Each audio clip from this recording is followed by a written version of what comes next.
한 주간 화제 국제 이슈 그 이면을 들여다봅니다. 세계는 지금 서정식 국제문제 전문가입니다. 어서 오십시오. 안녕하십니까? 네, 미국과 이란의 전쟁. 와, 이건 뭐 다시 재발이라고 봐야 되는데 문제는 이제 중동 전역으로 번질 우려까지 있다는 거 아닙니까? 근데 이 휴전에 대한 서명을 문서까지 작성을 했는데 이게 이렇게 헌신짝처럼 버려져도 되는 건가요? 네, 그러니까요. 이게 사실 그 MOU죠.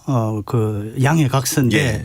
양해각서라는 것은 뭐 사실은 격이 좀 떨어지는 문서이긴 합니다. 그런데 트럼프 대통령이 이거 막 이렇게 하는 그 서명 본인이 했지 않습니까? 그러니까요. 예. 아무리 그래도 일국의 국가 원수가 서명까지 했는데 근데 제가 그 MOU 체결했을 때 그때 이런 말씀을 드렸는데 우리 청취자 여러분들께서 기억하실지 모르겠습니다. 애초에 지킬 생각이 없는 것 같다. 예. 그렇게 말씀드렸죠. 예. 그런 것 같아요. 제가 왜 그 말씀을 드렸냐면은 그 MOU를 잘 읽어보면요. 네. 이게 이걸 가지고 지금 협상을 하겠다는 거야 말겠다는 거야 이런 생각이 듭니다. 물론 뭐 제가 그 외교 전문가는 아니지만 그래도 이제 국제법과 외교사를 공부를 좀 했거든요. 예. 물론 지금 다 잊어버리고 없습니다만은 대학 시절에 공부를 좀 했는데 예. 그런 정도의 지식으로 봐도 이게 외교 문서가 너무 엉성합니다. 그래서 저는 두 가지 이게 그러니까 원래 이 문서가 헌신짝이었다. 저는 그렇게 지금 이야기를 하고 싶어요. 그런데 이제 두 가지입니다. 하나는 그 이제 그 문서 자체가 정교하지 않아요. 두 번째는 왜 그렇게 됐느냐. 그 미국의 협상 대표가 아마추어입니다. 그러니까 누굽니까? 부동산 개발업자 트럼프 대통령 친구죠. 스티브 위코프. 그러니까 아무 적이 없어요. 그 배경이 없습니다. 그냥 친구기 때문에 된 거고요. 또 한 사람은 사위입니다. 예. 제러드 쿠슈너. 이런 사람이 물론 그런 이분들을 무시하는 게 아닙니다. 그러나 외교라는 것은 진짜 아다르고 어다른 게 그 문맥이 말이죠. 그렇게 정교한 거거든요. 그런데 이게 전혀 정교하지 않아요. 그래서 그때 제가 그런 말씀도 드렸는데 예. 기억나시는지 모르겠습니다. 최종 종전 합의 가능성 10%다. 네, 그렇게 말씀드렸는데 맞습니다.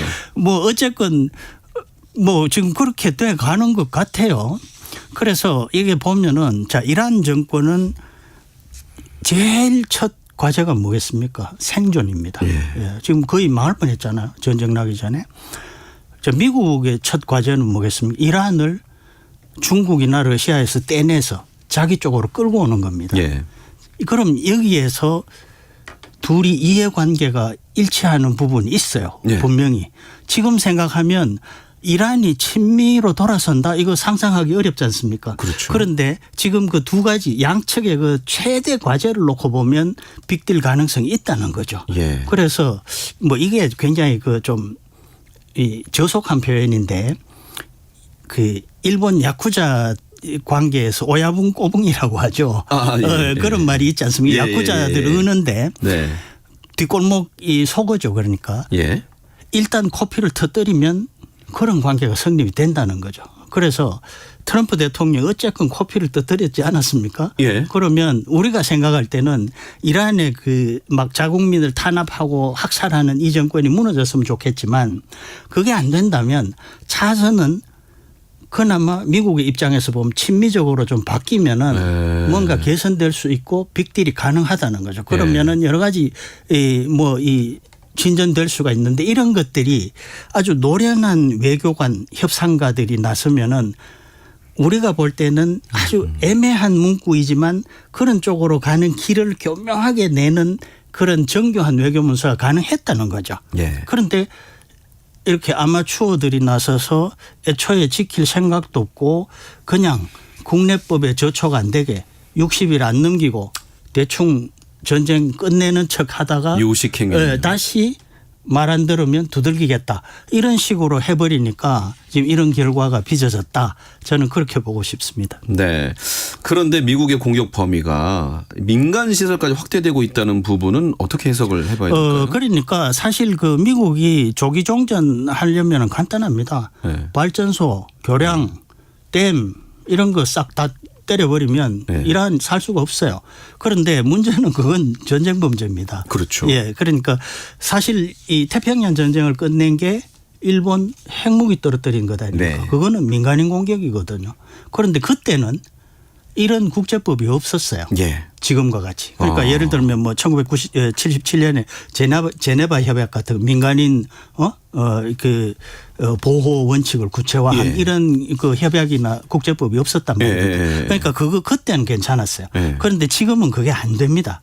그런데 자 미국이 지금 슬슬 민간 시설을 때리고 있어요. 예. 그런데 민간 시설이라도 군사 목적으로 이용하면은 때려도 됩니다. 그게 비례의 원칙이 있어요. 그런데 예를 들어 탱크 세대가 지나갔다고 교량을 파괴한다. 그래서 수십만 현지인들이 생필품이 끊어졌다. 이건 아니죠. 그렇죠. 이건 전쟁 범죄입니다. 그렇죠. 그런데 탱크 1개 기갑 여단이 지나갔고 피난민 한 2천 명이 못 건넜다. 이 정도면은 이건 군사시설인 거죠. 네. 그러니까 이게 사실은 무슨 말이냐면 강자가 우기면은 전쟁 범죄일 수도 있고 아닐 수도 있다는 겁니다. 그럼 강자는 누굽니까? 미국이죠. 그러니까 민간 쪽으로 슬슬 지금 확대를 하는 그런 모습을 보이는 겁니다. 그래서 이게 중동 전역으로 확전이 될 가능성도 있다 이런 얘기도 나오나요? 그러니까 이란이 가만히 있지 않죠. 네. 자, 미국이 민간 시설을 때리면 이란도 민간 시설을 때릴 수 있습니다. 네. 와, 니들 때렸잖아. 이렇게 이야기를 하는 거죠. 네. 그럼 지금 뭐 벌써 담수 시설을 때린다 뭐 이런 이야기가 나오죠. 네. 자, 그런데 사실은 이렇게 되면 이제 이란이 견디기가 힘들어지면 어떻게 될까요? 후티 지금 그것도 벌써 이야기가 나왔죠. 이 홍해를 막습니다. 바브알 만데브 해협. 이게 호르무즈하고 거의 모양이 비슷하지 않습니까? 딱 그 막히거든요. 그러면 양쪽이 막히면 진짜 큰일 나는 거죠. 자, 그런데 이거보다 더 큰 일은 지금 세계적인 두 강대국이 이 레드라인을 넘고 있다는 거죠. 러시아가 지금 우크라이나 공격한 게 그게 사실은 전쟁 범죄지 않습니까? 예. 엄밀히 따지면. 예. 그런데 지금 미국도 전쟁 범죄를 저지르려고 하고 있어요. 자, 그러면 양측이 예를 들어 이런 거죠. 대학생 2명이 아니 뭐 전국구 조폭이 동네 양아치를 지금 이 복종을 시키려고 한 얘가 말을 안 들어. 그래서 막 두들겨 패면서 그러다 보면 부작용이 생깁니다. 네. 괜히 애꿎은 시장 할머니 좌판을 둘러 엎는 거죠. 이런 상황이 벌어지고 있는 겁니다. 그래서 이 패권 국가가 어쨌거나 미국이나 러시아 뭐 전 세계적인 패권은 아니더라도 러시아 같은 지역 패권 국가 아닙니까? 이런 패권 국가들이 지금 쇠퇴하고 있는 거죠.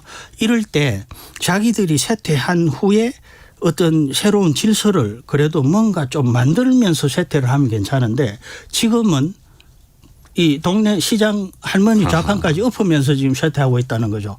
그래서 이 이름을 이렇게 난폭한 쇠퇴 뭐 이렇게 붙이고 싶어요. 예. 영국이 대표적인 예입니다. 대영 제국이 인도를 보십시오. 물러나면서 그냥 난 모르겠다라고 해서 인도하고 파키스탄 바로 전쟁에 들어간 겁니다. 지금 그런 비슷한 상황이 벌어지고 있다는 거죠.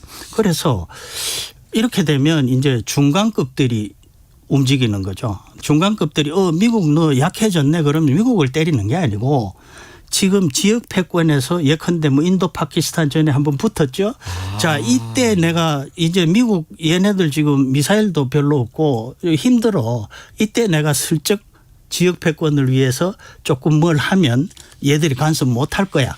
이렇게 되면 이제 여기저기서 너도 나도 들고 일어나는 이런 상황이 빚어질 수 있다라는 네. 이야기죠. 알겠습니다. 그게 이제 위험하다라고 말씀드리고 싶습니다. 알겠습니다. 세계는 지금 서정식 국제문제 전문가였습니다. 고맙습니다. 고맙습니다.